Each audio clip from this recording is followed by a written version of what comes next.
Hi students, I am Upasana Rajput. Welcome to win study. तो students कैसे हैं आप सब? आई होप आप सब अच्छे होंगे। तो आज हम स्टार्ट करने जा रहे हैं एक्सरसाइज 4.2 का क्वेश्चन नंबर 5। तो स्टूडेंट्स स्टार्ट करते हैं कि हमें क्वेश्चन नंबर 5 में बोल क्या रहा है। अब देखिए, बोलता find two constitutive positive integer sum of whose square is 365। तो जैसे कि मैं अक्सर बोलती हूँ कि आपके सवाल में ही आपका जवाब है। अब आपके माइंड में आ रहा होगा कि ये कैसी बात कह दी मैंने। जी हाँ, बिल्कुल। अगर आप अपने क्वेश्चन को अच्छे से रीड कर लेते हैं तो उसी में ही आपका आंसर होता है, सॉल्यूशन होता है। बात होती है अंडरस्टैंडिंग की, आप चीजों को किस तरीके से देख रहे हैं। ठीक है, जैसे कि बोलता है find two constitutive positive integer sum of whose square is 365। यानी कि दो कॉन्स्टिट्यूटिव पॉजिटिव इंटीजर की बात कर रहा है। अब कॉन्स्टिट्यूटिव क्या होता है कि लगातार वाले, जैसे सीक्वेंस में चलने वाले, और बात भी किसकी हो रही है? पॉजिटिव इंटीजर की। अब ना जाने वो कौन से पॉजिटिव इंटीजर होंगे जो कॉन्टिन्यूसली वाले होंगे। जैसे पॉजिटिव इंटीजर का मतलब क्या बताऊं मैं आपको, जैसे 11 12 13 14, मतलब बीच में नहीं होना चाहिए। ठीक है, उसको मतलब पॉजिटिव इंटीजर होना चाहिए और कॉन्स्टिट्यूटिव होने चाहिए। ठीक है, बोलता सम ऑफ हुज स्क्वायर इज 365। और बोलता जो दो कॉन्स्टिट्यूटिव पॉजिटिव इंटीजर हैं और उनका अगर स्क्वायर कर दिया जाए तो जो उनका सम है वो किसके इक्वल होगा? 365 के इक्वल होगा। ये आपको कंडीशन दे दी गई है क्वेश्चन में। दो कॉन्स्टिट्यूटिव पॉजिटिव इंटीजर है, दोबारा से सुनिए, दो कॉन्स्टिट्यूटिव पॉजिटिव इंटीजर है, ना जाने कौन सी है, लेकिन इतना बता दिया गया है कि अगर हम उसका स्क्वायर कर देते हैं तो उन दोनों का जो सम है वो किसके इक्वल आ जाएगा? 365 के। और ये बात आपको ध्यान से, मतलब अगर आप इसको अंडरस्टैंड कर लें तो आपको समझ आ जाएगा कि क्या करना है। अब हमें नहीं पता भाई क्या चीज है क्या नहीं। अब जो चीजें हमें नहीं पता होती उसको हम क्या कर लेते हैं, जैसे मान लो लेट दो कॉन्स्टिट्यूटिव पॉजिटिव इंटीजर की बात हो रही है तो हम लिखेंगे लेट वन पॉजिटिव इंटीजर कितना आ गया? x। ठीक है, अब जो सेकंड पॉजिटिव इंटीजर है वो आप क्या लेंगे? x प्लस 1, मतलब एक उससे आगे वाला तभी कॉन्स्टिट्यूटिव होगा, और प्लस x तो मतलब x तो लिए क्योंकि हमें मालूम ही नहीं है कौन सा नंबर है, और जो दूसरा होगा वो उससे एक प्लस होगा तभी कॉन्स्टिट्यूटिव पॉजिटिव इंटीजर बना। ठीक है, अब देखिए अकॉर्डिंग टू क्वेश्चन आपको क्या कह रहा है, कहता है कि अगर इनका स्क्वायर कर दिया जाए, अगर मैं इनका स्क्वायर कर दूं x प्लस 1 का स्क्वायर और इनको प्लस भी कर दूं, देखो हु सम भी तो बोला, सम मतलब प्लस, और दोनों का स्क्वायर कर दूं तो ये किसके इक्वल आएगा? 365 के। ये आपको इक्वेशन बना दी गई है। ठीक है, अब देखो ये आपका आ गया x का स्क्वायर प्लस ये क्या आपका x प्लस 1 का होल स्क्वायर। तो यहां पे देखिए x प्लस 1 का होल स्क्वायर, तो इस केस में a क्या आपका x और b क्या आपका 1, तो ये लग रहा है a प्लस b का होल स्क्वायर, यानी कि x का स्क्वायर प्लस 1 का square plus 2ab, 2 into x into 1, यानी कि x का स्क्वायर प्लस 1 प्लस 2x। अब इसकी जगह आप ये लिख दीजिए x का स्क्वायर प्लस 2x प्लस 1। मैंने थोड़ा क्वाड्रेटिक इक्वेशन में लिख दिया ऐसे, क्योंकि मुझे चीजों को ऐसे मतलब अच्छा लगता है ना सीक्वेंस में लिखना। आप जैसे मर्जी लिख सकते हैं, ठीक है, आप पे कोई पाबंदी नहीं है जी। ओके जी, अब देखो x square plus x square जिसके साथ कुछ नहीं होता 1, 1 प्लस 1 यानी कि 2, और साथ में क्या 2x square plus 2x plus 1, ये प्लस का 365 यहां पे आ गया माइनस का 365 इज इक्वल टू 0। अब देखो 2x का square plus 2x minus 364 is equal to 0, इसमें से ये माइनस कर दिए। अच्छा, अब ये मुझे क्वाड्रेटिक इक्वेशन दिख रही है, यस मैं स्प्लिटिंग टर्म मेथड का यूज करके वो दो इंटीजर तो फाइंड आउट कर ही लूंगी, राइट। लेकिन मैं आपको हमेशा ये चीज बोलती थी कि जब भी आपको क्वाड्रेटिक इक्वेशन दिखे तो आपको सबसे पहले ये, या फिर क्वाड्रेटिक पॉलिनोमियल कह लीजिए, एक ही बात है, तो आपको सबसे पहले एक चीज देखनी होती है कि क्या वो सिंप्लीफाई है, क्या इसको और थोड़ा सिंपल किया जा सकता है।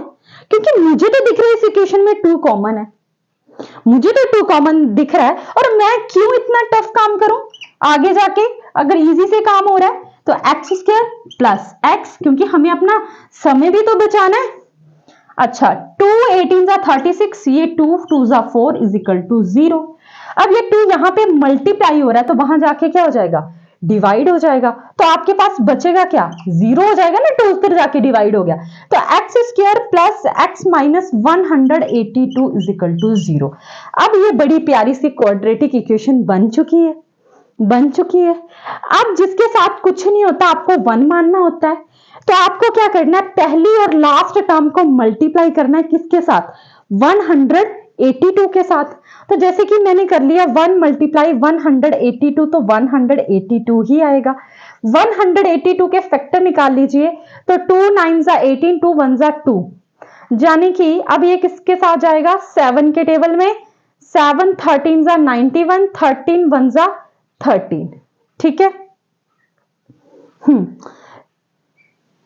जी अब देखो मेरी बात सुनो, एक तो आपके पास बन गया 14 और एक आपके पास आ गया 13, यानी कि मुझे दो नंबर ऐसे लेने हैं जिसको तो मल्टीप्लाई करके 182 आए और प्लस या माइनस करके प्लस का एक्स आए, यानी कि प्लस का 1 आए, है ना।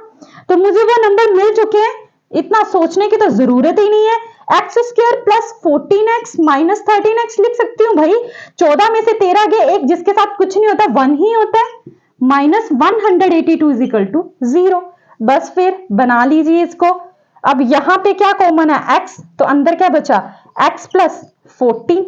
जो चीज यहां पे है वही यहां पे उतार दीजिए, तो x प्लस 14। अब देखो यहां पे माइनस भी है ना, तो माइनस भी कॉमन आ गया और यहां पे 13 भी कॉमन आ गया। अब आप बोलोगे कि हमें कैसे पता चलेगा कि 13 आ रहा है।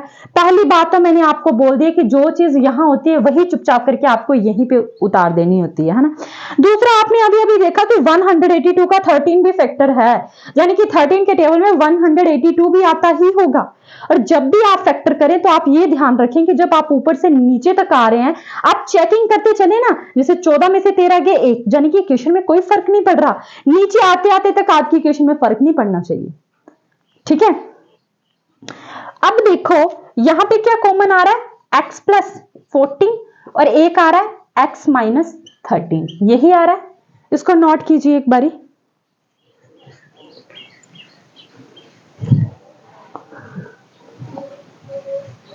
मैं इरेज कर रही हूं बेटा ऊपर का।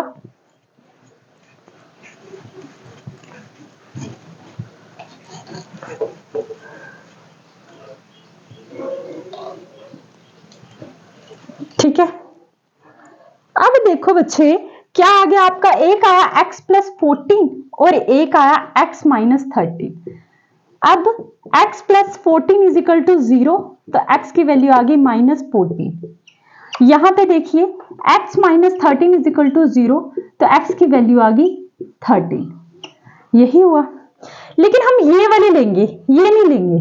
क्वेश्चन आना चाहिए क्यों, क्योंकि हमें बोला गया था कि दो कॉन्स्टिट्यूटिव पॉजिटिव इंटीजर लेने हैं, नेगेटिव का तो जिक्र ही नहीं हुआ, और जिसका जिक्र ही नहीं हुआ तो उसकी बात ही क्यों करनी।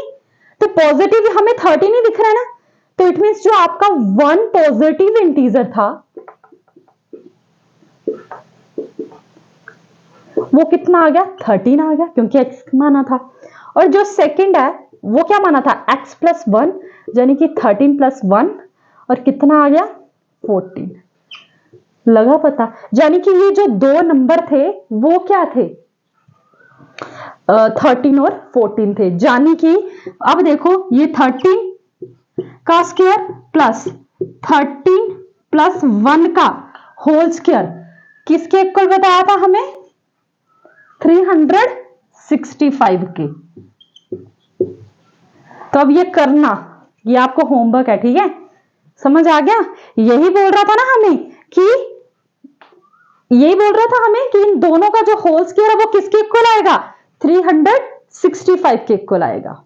लगा पता, यहां पे सॉरी 1 आएगा, क्योंकि एक क्या लिया था हमने x और हमने एक क्या लिया था x प्लस 1, तो x आ चुका है आपका, यानी कि 13 का स्क्वायर प्लस 14 का स्क्वायर इज इक्वल टू 365। चाहे करके देख लीजिए, 13 का स्क्वायर कितना होता है 169 आई थिंक, और 14 का स्क्वायर कितना होता है,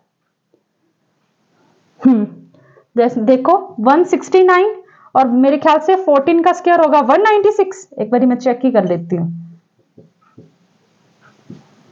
हाँ मैं राइट थी, सही कहा था मैंने, यही होगा ना।